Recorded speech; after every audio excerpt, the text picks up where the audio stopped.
बच्चों, आप सबकी ऑनलाइन क्लासेस में स्वागत है। जैसा कि आपको पता है, कोरोना की संक्रामक वैश्विक महामारी में लॉकडाउन के अंतर्गत हम लोग अपने घरों में सुरक्षित हैं। उम्मीद है कि आप भी सुरक्षित होंगे, अपने परिवार को सुरक्षित रखेंगे, साथ ही साथ देश को भी सुरक्षित रखेंगे।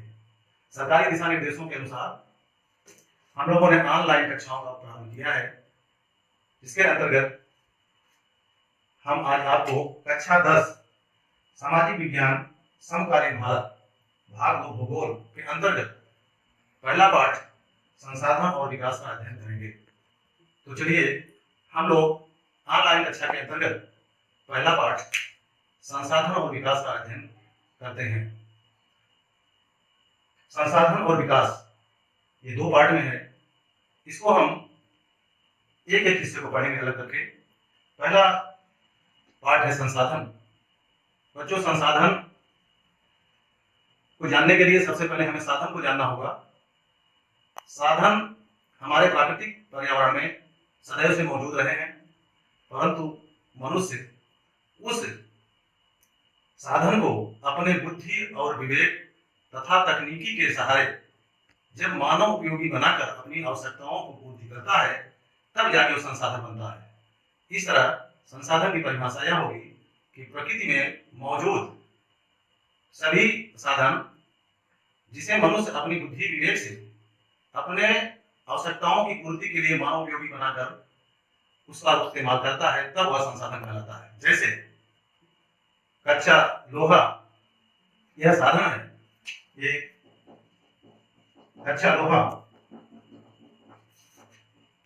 से टेक्नोलॉजी के माध्यम से जब हम साइकिल बनाते हैं, तब यह जाके संसाधन बनता है। इस तरह कच्चा लोहा जो पर्यावरण में सदैव से रहा है, उसको हम टेक्नोलॉजी के माध्यम से जब हम साइकिल के रूप में परिवर्तित करते हैं, तब वह जाके संसाधन बनता है। इस तरह से हम एक चार्ट के माध्यम से, रेखाचित्र के माध्यम से समझाते हैं आपको।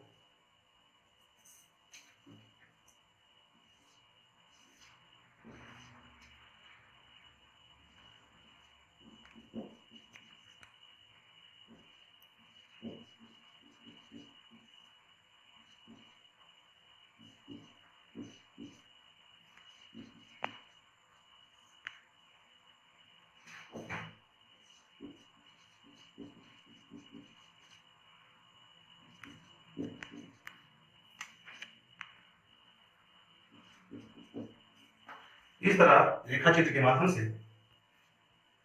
हम समझाते हैं आपको। यह प्रकृति है, पर्यावरण जिसमें साधन मौजूद हैं, और यह मानव है। यह पर्यावरण में साधन सदैव से मौजूद रहे हैं, आदिम काल से मौजूद रहे हैं। वो मनुष्य भी प्राचीन काल से रहा है, परंतु उसके पास टेक्नोलॉजी न होने के कारण वह उन साधनों को संसाधन के रूप में नहीं बदल पाया। परंतु अब मनुष्य उस साधन को अपनी टेक्नोलॉजी, जो टेक्नोलॉजी वो अपनी संस्थाओं के माध्यम से डेवलप करता है, उसके माध्यम से उसे संसाधन के रूप में बदलता है। जैसा कि आपको बताया गया, कच्चा लोहा प्रकृति में था, टेक्नोलॉजी से हमने उसको साइकिल बनाया, तब जाके संसाधन बना। इस तरह से कोई भी साधन तब संसाधन बनता है जब टेक्नोलॉजी का सहयोग उसमें होता है। इस तरह हम इस रेखाचित्र के माध्यम से यह साबित करते हैं कि प्रकृति अर्थात पर्यावरण, मानव, टेक्नोलॉजी में परस्पर संबंध पाया जाता है। इन परस्पर संबंधों के कारण ही मानव अपने विकास की गति को तेज करता है। तब जाकर के संसाधनों के इस्तेमाल से मानव विकास के पथ पर आगे बढ़ता है। चलिए बच्चों, अब हम संसाधनों के प्रकार के बारे में चर्चा करते हैं।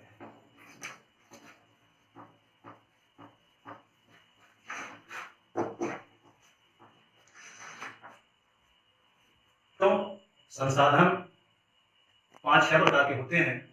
इन संसाधनों को क्रमशः हम अध्ययन करेंगे। बच्चों, अब हम संसाधनों के प्रकार के बारे में चर्चा करेंगे।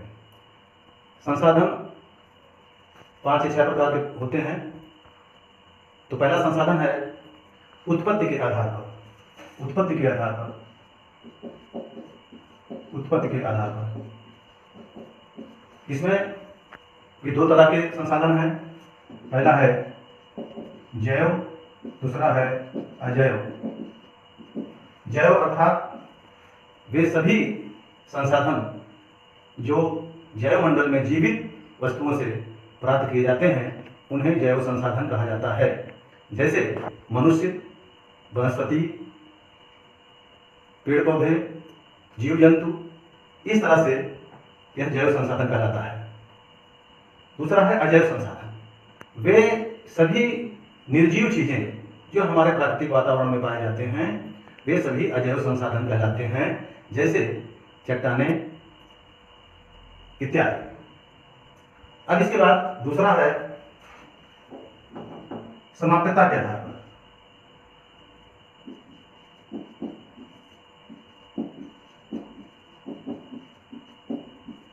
वे संसाधन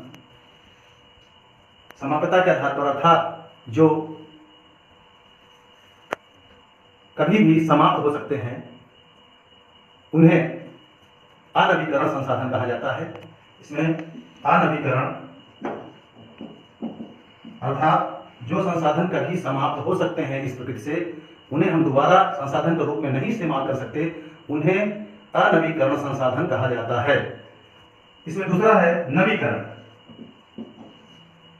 नवीकरण संसाधन वे संसाधन होते हैं जिनको हम दोबारा इस्तेमाल कर सकते हैं, जैसे सौर ऊर्जा, सूर्य से बनने वाली ऊर्जा को हम पुनः उसको डिस्चार्ज होने के बाद चार्ज कर सकते हैं, पवन ऊर्जा पुनः उसको हम इस्तेमाल कर सकते हैं। ऐसे सभी संसाधन नवीकरण संसाधन कहलाते हैं। तो ये दो संसाधन हो गए। तीसरा संसाधन है स्वामित्व के आधार पर संसाधन। स्वामित्व के आधार पर संसाधन ये दो तरह के हैं।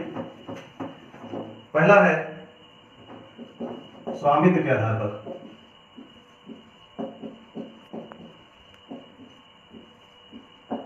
स्वामित्व के आधार पर पहला है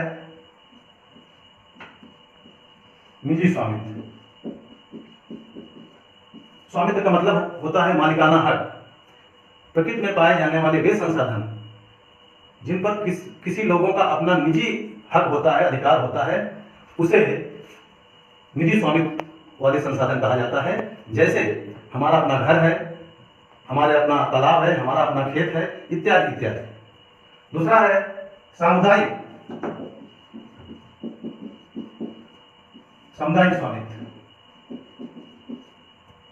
अर्थात ऐसे संसाधन जिस पर समाज के बहुत सारे लोगों का हक होता है उसे सामुदायिक स्वामित्व वाला संसाधन कहा जाता है।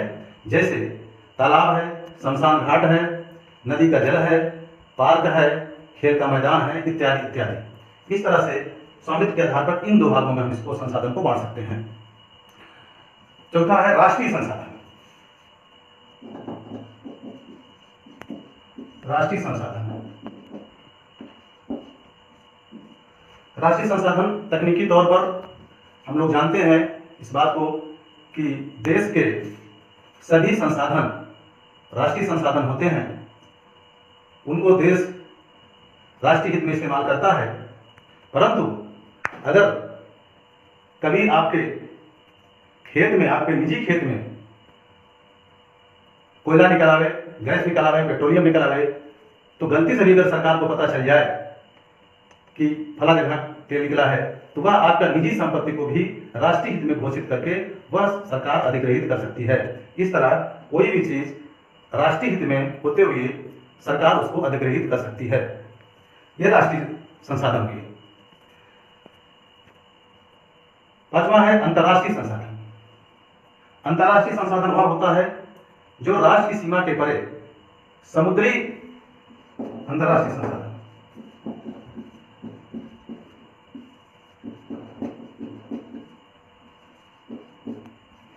समुद्री सीमा के परे अंतर्राष्ट्रीय संस्थाओं द्वारा निर्धारित 200 मील समुद्र में के आगे वहां पर किसी भी देश का अपना अधिकार नहीं होता है।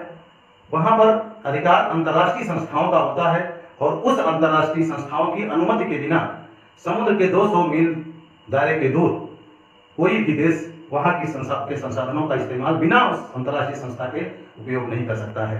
इसलिए वह संसाधन जो किसी भी देश के दायरे से बाहर है, समुद्री सीमा में है, वह अंतर्राष्ट्रीय संसाधन कहा जाता है।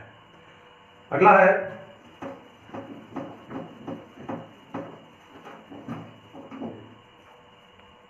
विकास के आधार पर संसाधन।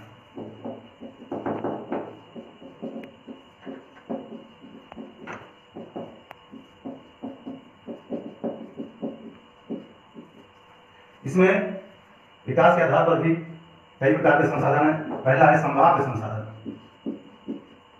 संभाव्य संसाधन, संभाव्य संसाधन वह होता है जहां पर साधन तो मौजूद है परंतु उनको हम संसाधन के रूप में बदल नहीं पाए हैं क्योंकि हमारे पास टेक्नोलॉजी नहीं रही है। अर्थात साधनों की मौजूदगी के बावजूद भी हम उसको संसाधन के रूप में बदल नहीं पाए हैं क्योंकि हमारे पास टेक्नोलॉजी नहीं रही है। जैसे गुजरात एवं राजस्थान में हवा के माध्यम से पवन ऊर्जा पैदा की जा सकती है, राजस्थान में प्रचंड गर्मी पड़ती है, वहां सौर ऊर्जा पैदा की जा सकती है, परंतु हम ऐसी टेक्नोलॉजी नहीं डेवलप कर पाए हैं कि उसको हम संसाधन के रूप में बदल सकें। इसलिए वहां पर संभावना है कि ऊर्जा को हम बदल सकते हैं उसको संसाधन के रूप में, लेकिन टेक्नोलॉजी के अभाव में हम ऐसा नहीं कर पाए हैं, इसलिए संभाव्य संसाधन कहा जाता है। संभावना वहां पर है। दूसरा है विकसित संसाधन। विकसित संसाधन, विकसित संसाधन का मतलब होता है कि ऐसे संसाधनों, ऐसे साधनों जिनका सर्वेक्षण हो चुका है, उनकी गुणवत्ता और उनकी मात्रा के बारे में निर्धारण हो चुका है, ऐसे संसाधनों को हम विकसित संसाधन कहते हैं। तीसरा है भंडार। भंडारगत संसाधन से तात्पर्य है हमारे पास अथाह भंडार है ऐसी चीजों का जिसको हम संसाधन के रूप में बदल सकते हैं। जैसे प्रकृति में पाए जाने वाला दो ज्वलनशील पदार्थ ऑक्सीजन और हाइड्रोजन दोनों मिलकर के जल बनता है। अगर इसको हम टेक्नोलॉजी के माध्यम से जैव ईंधन के रूप में इस्तेमाल करने लगे, अर्थात पेट्रोल के रूप में ऐसी टेक्नोलॉजी हम डेवलप कर लें कि पानी को हम पेट्रोल के रूप में इस्तेमाल करने लगे, तो वह जो है भंडारगत संसाधन के रूप में कहा जाएगा। इसका अथाह भंडार हमारे यहाँ है, परंतु टेक्नोलॉजी के अभाव में हम उसको इस्तेमाल संसाधन के रूप में नहीं कर पा रहे हैं। अगला संसाधन है